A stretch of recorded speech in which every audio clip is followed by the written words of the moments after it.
하나님의 성전에 나오신 우리 모든 성도님들을 환영드리면서 오늘 저는 하나님의 구원이라는 제목으로 하나님의 말씀을 전가하겠습니다. 먼저 마태복음 15장에 있는 말씀입니다. 예수님은 그곳을 떠나 두로와 시돈 지방으로 가셨다. 그때 그 지역에는 한 가나안 여자가 나와서 주님, 다윗의 후손이시여 저를 불쌍히 여겨 주십시오. 제 딸에게 악한 귀신이 들렸습니다. 하고 소리쳤다. 그러나 예수님이 아무 대답도 하지 않으시자 제자들이 예수님께 저 여자가 소리치며 우리 뒤를 따라오고 있습니다. 쫓아버리십시오 하였다. 예수님이 그 여자에게 나는 잃어버린 양과 같은 이스라엘 사람에게만 보냄을 받았다 하시자 그 여자는 예수님 앞으로 와서 절하며 말하였다. 주님, 저를 도와주십시오. 자녀들의 빵을 빼앗아 개에게 던지는 것은 옳지 않다. 주님 맞습니다. 그러나 개도 주인의 상에서 떨어지는 부스러기를 먹습니다. 정말 내 믿음이 크구나. 내 소원대로 될 것이다. 그러자 바로 그 순간에 그 여자의 딸이 낳았다. 라고 기록하고 있습니다.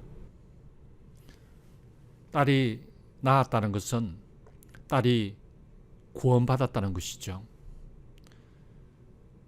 구속과 구원은 비슷하지만 좀 다른 것입니다.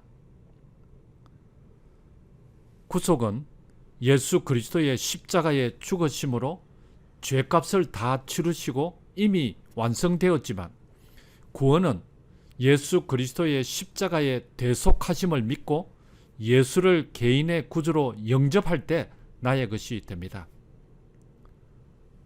그러므로 구원은 지금 이 순간 여기서 우리의 믿음이 필요한 것입니다.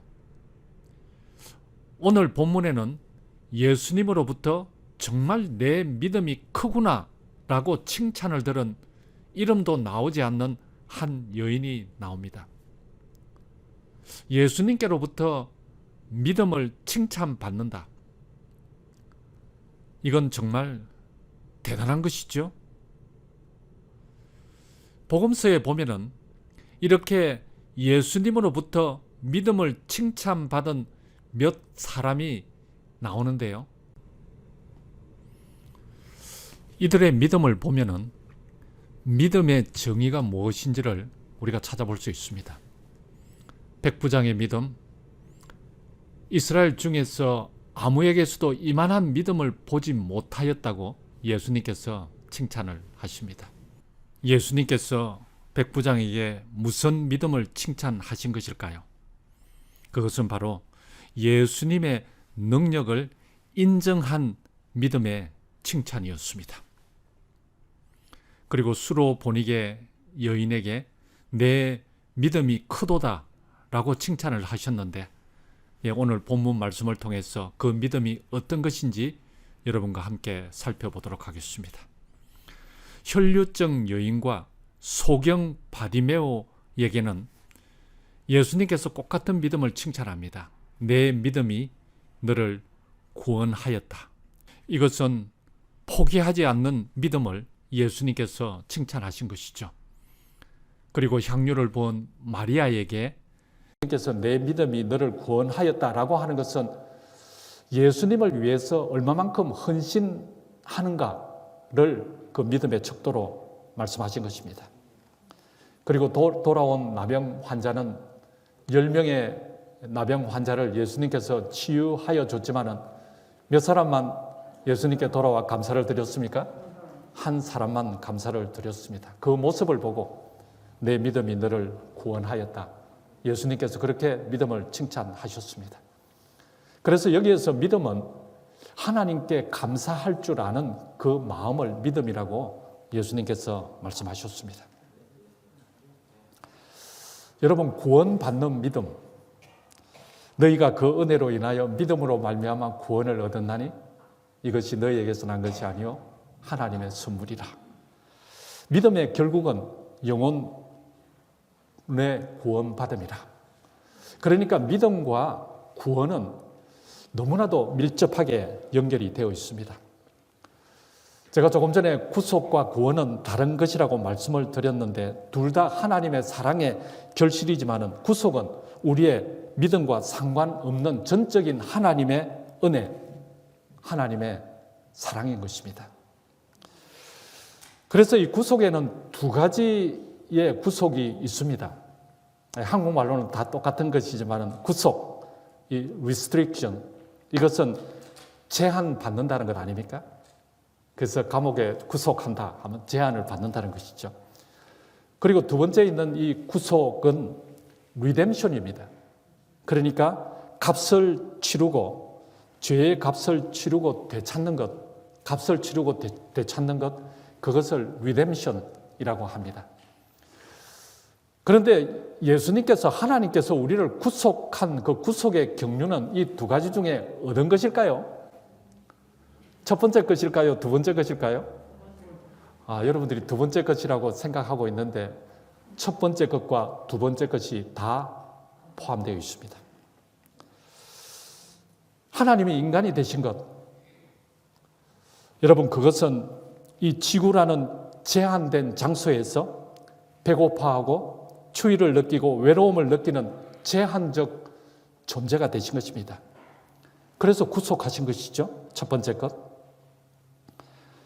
구속적 존재가 되신 것이라는 것이죠. 그리고 사랑하는 자를 위해서 그의 죄값을 치르고 그를 사기 위해서 예수님께서 십자가의 보혈을 흘리신 리뎀션, 이 구속, 생명을 포기하고 십자가를 지신 것입니다. 그래서 하나님께서 우리를 구속하신 것은 이 두 가지 구속이 다 의미가 포함되어 있는 것이죠. 여러분 왜 그렇게까지 하셨을까요? 모든 것을 포기하고 생명까지 내어놓고 십자가를 지시고 restriction, redemption, 왜 그렇게 하셨을까요? 그분은 우리의 아버지이기 때문에 그렇습니다. 자식을 구할 수 있다면 아버지는 어떤 희생도 치르게 됩니다. 그래서 예수님이 제자들에게 기도를 가르치실 때 하나님을 어떤 분이라고 가르치셨는가? 그러므로 너희는 이렇게 기도하라. 하늘에 계신 누구라고요? 우리 아버지요. 그렇게 가르치신 것입니다. 십자가를 앞두고 제자들에게 약속하신 예수님의 약속도 같은 차원이 아니었을까요? 너희는 마음에 근심하지 말라. 하나님을 믿으니 곧 또 나를 믿어라. 그리고 다음에 이어지는 것이 뭐예요? 누구의 집에? 내 아버지의 집에. 그 하늘에 계신 그분이 내 아버지라는 것이죠. 그리고 이어지는 18절에는 이렇게 이어지고 있습니다. 내가 너희를 고아와 같이 버려두지 아니하고 너희에게로 오리라. 그러니까 이것이 무슨 말씀입니까? 아버지가 있는데 너희들이 이 세상을 살 때 누구처럼 살지 말라는 거예요? 고아처럼 살지 말라는 뜻이 분명합니다. 그래서 오늘 본문 말씀 이 마태복음 15장 22절로 돌아가서 보면은 가나안 여자가 사람이 많은 대로에서 소리를 질렀습니다. 그곳에서 소리를 지른 사람이 남자가 아니고 여자였다는 것이죠. 여러분 여자는 남자보다도 사실 부끄러움이 더 많습니다. 그러시죠? 여기 우리 오렌지 중앙교회 여성분들도 남자들보다 부끄러움이 더 많으시죠? 그런데 그것을 무릅쓰고 대로상에서 사람이 많은 그 대로에서 절규하는 것입니다. 저는 이런 생각을 한번 해보게 됩니다. 이 여자도 분명 결혼하기 전에는 아마 수줍음도 많고 그리고 청순한 그런 여인이었을 것입니다. 그런데 엄마가 되니까 달라졌습니다. 목소리도 커지고 힘도 세지고. 여러분 왜 그렇게 엄마가 되면은 달라질까요? 자식 때문에 그런 것이죠. 엄마는 자식 때문에 많은 것을 포기합니다. 자기의 체면, 자기의 아름다움, 자기의 어떤 고상함 이런 것 다 포기합니다. 그래서 얼마나 포기했느냐에 따라서 얼마나 사랑했느냐는 말과 같은 말이 되는 것이죠. 모세와 바울은 자기 동족들의 구원을 위해서 자신의 구원도 포기합니다. 왜 그렇게 포기했을까요? 여러분, 얼마나 사랑했으면은, 동족들을 얼마나 사랑했으면은 그 동족들을 구원하기 위해서 자기 자신의 구원을 포기할 수 있을까요? 바울과 이 모세는 분명 예수 그리스도를 예표하고 있습니다. 마찬가지로 수로보니게 이 여인도 오늘 여러분들이 이런 말씀을 제가 드릴 때 설마 그렇게까지 하겠냐라고 생각하실지 모르지만 예수 그리스도의 그 사랑을 이 수로보니게 여인을 통해서 예표하고 있습니다.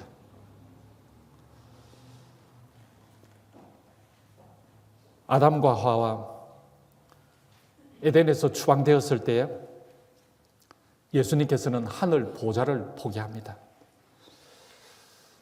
예수님께서 자식을 잃어버리고 천국에서 계시는데 그것이 천국일까요? 자식 없는 천국의 보좌가 무슨 의미가 있을까요? 자식 없는 면류관이 무슨 의미가 있을까요? 그래서 그 모든 것을 다 던져버리고 예수님은 이 땅에 오신 것입니다.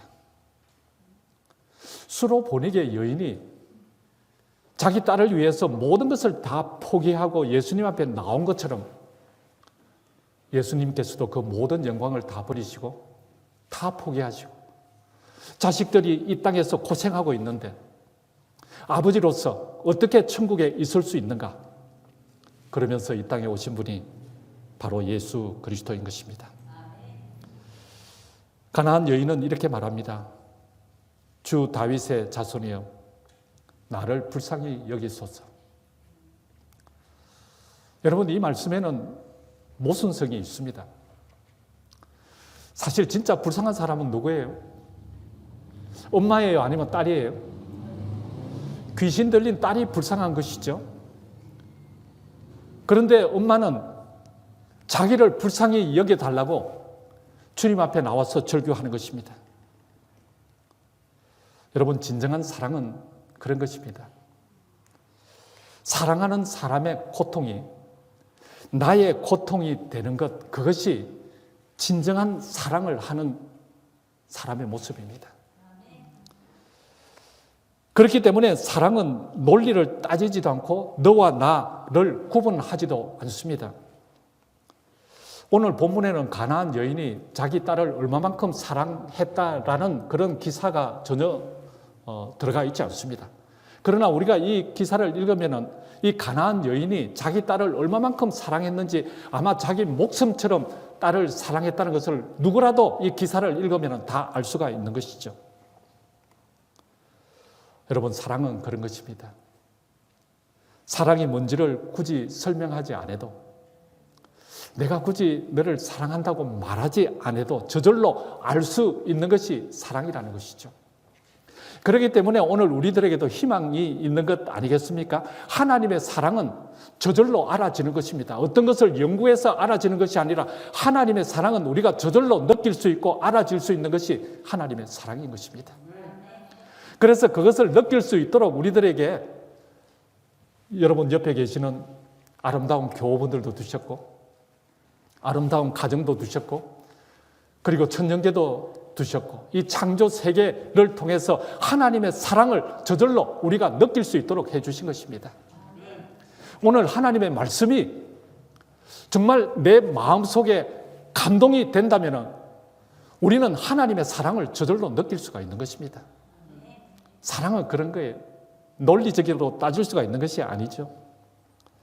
주 다윗의 자손이여 나를 불쌍히 여기소서 이렇게 말하는 이 엄마는 어떤 마음으로 예수님께 이 말을 하고 있을까요? 예수님, 엄마의 마음을 잘 아시죠? 차라리 내가 아팠으면 더 좋았겠다는 것을 내 마음을 잘 아시죠? 저를 불쌍히 여기소서. 여러분, 예수님께서 이 땅에 오셔서 같은 마음으로 사셨습니다. 오병이어의 기적은 마가복음 이 6장 30절부터 시작이 됩니다. 이 제자들과 예수님이 너무 바빠서 밥 먹을 시간도 없었습니다. 그래서 쉬러 갔는데 거기에도 사람들이 구름대처럼 몰려들었습니다. 아마 저 같았으면 좀 그러지 않았을까요? 나도 사람인데 좀 쉬자고, 아니 밥은 좀 먹고 해야 될 것 아니냐고. 저는 분명히 그랬을 것 같습니다. 그런데 예수님은 이렇게 말합니다. 예수께서 나오사 큰 무리를 보시고 목자 없는 양 같음으로 인하여 불쌍히 여기사 이에 여러 가지로 가르치시더라. 그렇게 피곤하고 얼마나 피곤했으면 제자들에게 좀 쉬자고, 이제 좀 한숨 돌리자고, 음식 먹을 겨를도 없었다고 그렇게 그 복음서의 기자는 기록하고 있는데 예수님께서 큰 무리를 보시고 불쌍히 여기사 이에 여러 가지로 계속해서 가르치고 있는 것입니다. 그러면서 예수님께서 뭐라고 그러십니까? 너희가 먹을 것을 주라고. 이 사람들이 아버지를 찾아왔는데 어디를 보내겠느냐고. 제자들은 날이 이제 기울고 저물어 가니까 사람들을 동네로 보내서 음식을 사 먹게 하라고 예수님께 그렇게 말씀드렸지만 예수님께서는 너희가 먹을 것을 나누어 줘라. 다른 말로 하면은 아버지가 여기 있는데 자식들을 어디로 보내겠느냐는 말씀이죠. 여러분, 그게 아버지의 마음이잖아요. 그래서 저도 이제 60대니까 옛날 한국 그 어른들이 말하는 그 지혜의 말들을 제가 가끔씩 이렇게 기억이 나는데요. 저희 어머님이 그런 말씀을 자주 하셨습니다. 세상에서 제일 보기 좋은 것 두 가지가 있는데 그것이 뭔 줄 아느냐고. 그래서 뭐냐고 그랬더니 마른 논에 물 들어가는 것이고 자식 입에 음식 들어가는 것이라고. 그것이 세상에서 보기 제일 좋대요. 그게 엄마의 마음인 것이죠. 아마 예수님의 마음도 그러지 않았을까요? 굶주린 그 자녀들이 굶주리고 있는데 아버지가 여기 있는데 그 자녀들이 50명씩 100명씩 이렇게 짝을 지어 질서정연하게 앉아서 제자들이 빵을 나눠주고 그 빵을 먹는 그 모습을 보고 얼마나 행복하고 만족해 하셨을까요? 예수님은 아버지의 마음을 가졌기 때문에 아버지니까요, 자식들의 배고픔을 외면하지 않으시는 것이죠. 자식의 아픔을 외면하지 않으시니까 안식일에도 손 마른 사람을 고쳤습니다. 유대인들에게 분명히 어떤 큰 위험을 당할 것이라는 것을 예수님께서 아시면서도 안식일날 병을 고친 것입니다. 고창병 걸린 사람을 안식일에 고쳤습니다. 사람들은 그렇게 이야기합니다. 저 사람들이 앓고 있는 그 병은 만성병인데 오늘 꼭 안 고치도 되지 않느냐고. 그러나 아버지의 마음은 그것이 아니죠. 하루를 더 두고 볼 수가 없는 것입니다. 그래서 안식일에도 그들을 고친 것이죠. 그라사 광인을 고치고 한센병 환자, 문둥병자들을 고치시는 예수님. 한 번도 주님은 죄인이라고 해서 부정한 사람이라고 해서 그들을 외면하신 적이 없으신 분이 바로 예수 그리스도이십니다. 여러분, 정말 그렇지 않겠습니까? 자식이 어려움을 겪고 있는데 자식을 피하는 부모가 어디 있겠습니까? 기적은 거기서부터 시작되는 것입니다. 저는 지금까지 그렇게 생각했어요. 예수님께서 기적을 행하신 것은 그분은 100% 인간이면서 100% 신이다. 신성을 가지고 계시기 때문에 능력이 있으시기 때문에 그분은 고칠 수가 있는 것이다. 그렇게 생각했는데 아니었습니다. 예수님께서 그렇게 기적을 베푸시는 그 기적의 시작은 아버지의 마음으로 자식을 사랑하는 그 마음에서 시작된 것이라는 것이죠. 여러분, 오늘날도 기적은 그렇게 일어나는 것입니다. 그 사람을 진짜로 예수님의 마음과 같이 사랑하게 되면 기적이 일어나는 것입니다. 저는 그런 것을 여러 번 봤습니다. 저 사람들은 진짜 죽을 때까지 절대로 화해하지 못할 것이다, 그렇게 생각했는데 그들이 하나님의 사랑을 깨닫고 화해하는 모습 여러 번 봤습니다. 눈물을 흘리면서 회개하면서. 하나님의 사랑은 그런 것입니다.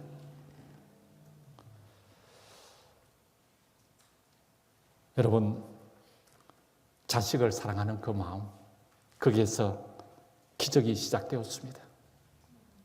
그래서 마음이 얼마나 중요한지요. 그래서 복음서에 보면은 이런 인상적인 말씀들이 꽤 여러 번 나오죠. 예수님께서 큰 무리를 보시고 뭐 하셨다고? 불쌍히 여겼다고. 불쌍히 여기는 마음.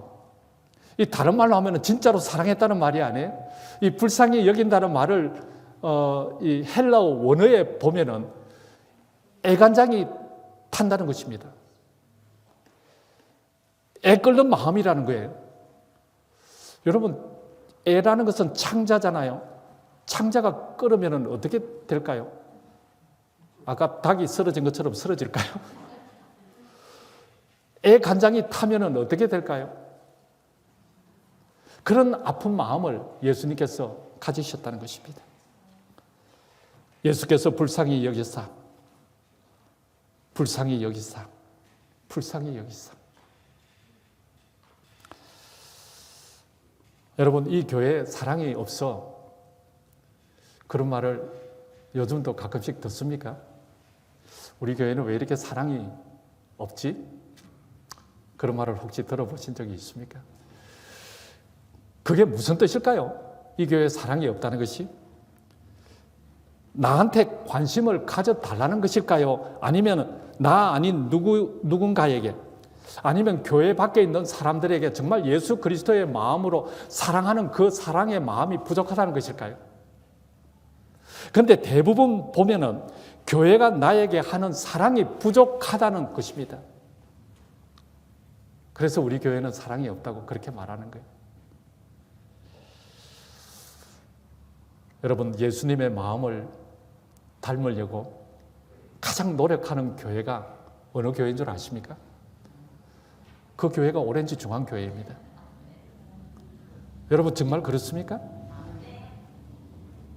수로보니게 여인에게는 하나님께서 주신 아버지의 마음이 있었습니다. 딸의 고통을 자기 고통으로 여길 줄 아는 마음이죠. 그래서 결국 교회의 고통이 나의 고통이고, 교회에 사랑 없는 것이 곧 내가 사랑이 없는 것이고, 교회가 활동하지 않는 것이 곧 내가 활동하지 않는 것이고, 교회가 영성적으로 부족한 것은 나의 영성이 부족한 것이고, 교회의 기도가 부족한 것은 내 기도가 부족한 것 아니겠습니까? 여러분, 우리도 정말 그런 기도가 필요하지 않을까요? 나를 불쌍히 여기소서. 고통을 같이 나누는 그 기도, 우리들에게도 필요하지 않을까요? 이런 가난한 여인의 마음을 예수님께서 아시고도 너무나도 의외의 말씀을 하십니다. 자녀들의 빵을 빼앗아 개에게 던지는 것이 옳지 않다. 이것이 뭐라는 것입니까? 너는 이방인의 무엇이라고요? 저는 말하지 않았습니다. 사실 이 엄마는 자기 딸이 아프지만 않았다면 이런 모욕적인 말을 듣지 않아도 됩니다. 그런데 누구 때문에 이런 말을 예수님께로부터 듣습니까? 자기 딸 때문이죠. 그래서 이렇게 말합니다. 주님, 맞습니다. 그러나 개도 주인의 상에서 떨어지는 부스러기를 먹지 않습니까? 주님, 저는 상관이 없어요. 개라고 부르시든지 더 심한 욕을 해도 상관이 없으니까 예수님, 제발 내 아이만 살려주십시오. 그렇게 말하는 것입니다. 그 말을 들은 예수님께서는 이렇게 말합니다. 정말 내 믿음이 크구나. 내 소원대로 될 것이다. 그리고 나서 그 여자의 딸이 바로 그 순간에 낳았습니다. 여러분, 여기에서 예수님께서 칭찬하신 믿음이 무엇입니까? 어떠한 상황에서도, 어떤 취급을 받더라도, 어떤 모욕적인 말을 듣더라도 예수님에 대한 믿음이 흔들리지 않는 것, 그것이 예수님께서 칭찬하신 큰 믿음이라는 것입니다. 여러분, 오늘을 우리가 살아가면서 예수 그리스도를 믿는다고 하지만은 우리가 예수 그리스도를 믿는 것 때문에 혹 이런 말을 들을 수도 있을까요? 아마 그럴 경우도 분명히 있을 것입니다. 손해보는 경우도 분명히 있을 것입니다. 내가 신실한 신앙을 하기 위해서 정말 세상과 타협하지 않음으로 해서 내가 손해보는 것, 다른 사람으로부터 손가락질 당하고 무시당하고 하는 그런 때가 우리에게도 분명히 있을 것입니다. 예수님께서 칭찬하신 믿음은 그럴지라도 예수님을 믿는 그 믿음이 흔들리지 않는 믿음, 그 믿음이 바로 큰 믿음이라고 예수님께서 칭찬하신 것입니다. 오직 딸을 구하기 위해서는 어떤 취급을 받을지라도 포기하지 않는 그 가난한 여인의 자녀를 위한 그 사랑은 예수님의 마음을 보여주고 있습니다. 우리가 잘 아는 요한복음 3장 16절은 하나님이 세상을 이처럼 사랑하사 독생자를 주셨으니, 너무 어릴 때부터 우리가 찬양도 하고 어린아이들 찬양, 이 말씀이 너무너무 많이 들었기 때문에 사실은 이 말씀의 의미를 잘 깊이 이해를 못하고 그냥 지나갈 수도 있습니다. 그런데 이 말의 뜻은 무슨 뜻이죠? 이 말은 칼바리 십자가에서 하나님의 아들이 죄 취급을 받을 거라는 말입니다. 시편 22편에 보면은 예수님께서 십자가에 달리신 그 모습을 기록하면서 개들에게 둘러싸여 있다고 말하고 있으면서 수족이 찔렸다고 그렇게 기록합니다.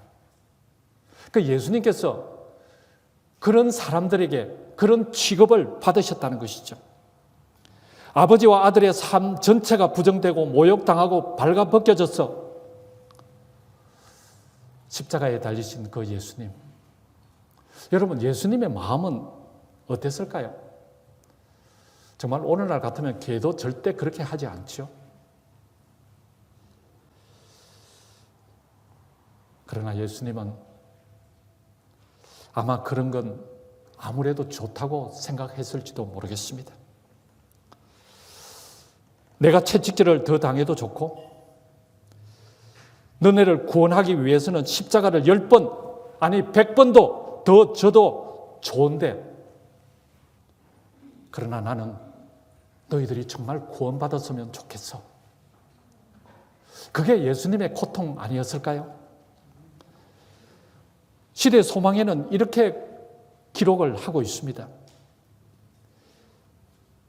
예수님의 고통은 자신의 육체적인 고통이 아니었다는 것이죠. 그런 희생에도 불구하고 여전히 회개하지 않는 사람들이 거기 있기 때문에 그것을 보는 것에 대한 고통, 그런 고통에도 불구하고 하나님조차도 구원할 수 없는 사람들이 있었다는 말이죠. 그것 때문에 예수님께서는 더 큰 고통을 당하지 않았을까요? 여러분, 이 시대의 소망의 기록은 정말 맞습니다. 인간이 죄에 익숙해 있기 때문에 죄의 흉악성을 알지 못한다는 것을 아시는 데서 오는 고통이었다. 여러분, 그래서 예수님의 심장이 터지고 가슴이 터져서 보혈을 흘리신 것이죠. 그렇게 예수님께서 그런 고통을 당하고 십자가를 지시는데도 불구하고 그렇게 정말 사람 취급도 받지 못하고 발가벗겨지신 채로 뺨을 맞으면서 유대인들의 죄인 중에 괴수라고 그렇게 팻말을 붙여놓고 사람들의 조롱거리가 되는 그러한 가운데서도 그 모습을 보면서도 회개하고 하나님께로 돌아와 구원받지 못하는 그 사람들의 고통 때문에 받는 고통, 그 고통이 십자가에서 느끼는 가장 큰 고통이었다는 것이죠. 여러분, 그것이 아버지의 사랑이요, 하나님의 구원입니다. 구원, 그러니까 너무 그냥 저절로 주어지는 것. 여러분, 예수님의 고통 한번 이 시간 깊이 생각해 보시기를 간절히 바랍니다. 그것이 아버지의 사랑이요, 하나님의 구원입니다. 딸을 살리고자 하는 수로보니게 여인의 믿음이 바로 딸을 살리고자 하는 엄마의 사랑이고, 그것이 바로 하나님의 사랑인 것이죠. 그래서 여러분, 이것을 기억하시기 바랍니다. 사랑이 믿음입니다. 사랑이 있는 사람이 믿음이 없는 사람이 없고, 믿음이 있는 사람 가운데 사랑이 없는 사람이 없는 것입니다. 믿음과 사랑은 같은 것이에요. 그래서 내 모습을 오늘 볼 수가 있는 것입니다. 믿음의 척도는 어쩌면은 내가 그 척도를 가늠하기가 쉽지 않을지 몰라도 사랑의 마음의 척도는 우리가 가늠할 수 있는 것입니다. 내가 얼마만큼 하나님을 사랑하고 있는지, 내가 얼마만큼 내 옆에 있는 사람들을 사랑하고 있는지, 내가 얼마만큼 고통받는 사람들의 고통을 같이 나누고 있는지, 그것이 바로 믿음의 척도라는 것이죠. 여러분, 사랑이 믿음입니다. 어떤 상황이 되든 딸의 아픔이 나의 아픔이 되고, 어떤 모욕적인 말을 듣든, 어떤 수치를 당하고 무시를 당하든 오직 딸을 사랑하는 마음, 그 마음이 바로 아버지의 마음이고, 그 사랑이 바로 믿음인 것입니다. 사랑과 믿음은 여러분 같은 것입니다. 그래서 영감의 글에는 하나님의 사랑을 이렇게 묘사합니다. 인간의 마음의 통로를 통하여 세대의 세대를 거쳐 내려온 온갖 자보적 사랑, 사람들의 심령 속에 열려진 자의 모든 셈은 하나님의 무한하고 다함없는 사랑과 비교할 때 끝없는 대양에 대한 작은 실개천에 불과하다. 인간이 이 세상에 창조되고 난 이후에 사람들이 그 마음 가운데 희생정신이 있고 사랑의 마음이 있다고 해서 사랑해온 그 모든 사랑을 다 합쳐도 하나님의 사랑에 비유하면은, 하나님의 사랑이 대서양이라면 그 사람들의 세대를 거듭하면서 해온 그 사랑은 실개천에 불과하다고 기록합니다. 여러분, 정말 그렇습니까? 그것은 혀로도 말할 수 없고 붓으로도 묘사할 수 없다. 그대는 매일의 생애에서 그것을 명상할 수 있고, 그것을 이해하기 위하여 성경을 부지런히 탐구할 수도 있다. 그대는 또한 하늘 아버지의 사랑과 긍휼을 깨닫기 위하여 노력하는 일에 하나님께서 그대에게 주신 모든 능력과 재능을 총동원할 수도 있다. 그러나 그 다음에는 무한 영원한 세계가 있다는 것입니다. 그러나 그 영원 자체도 그것을 결코 완전히 드러낼 수 없다. 여러분, 하나님께서 우리를 향한 그 마음은 바로 이런 마음입니다. 내가 너희에게 이런 말이 영이요 생명이라고 말씀하지 않았습니까? 아니, 가나안 여인을 개 취급하는데 어떻게 그것이 생명의 말씀입니까? 예수님께서 직접 말씀하셨는데, 그것을 통해서 우리는 예수님께서 어떠한 취급을 당하시면서까지 우리를 구원해 주셨는지 그 사랑을 우리가 깨달을 수 있어야 돼요. 그래야 그 말씀이 생명의 말씀이 되는 것이죠.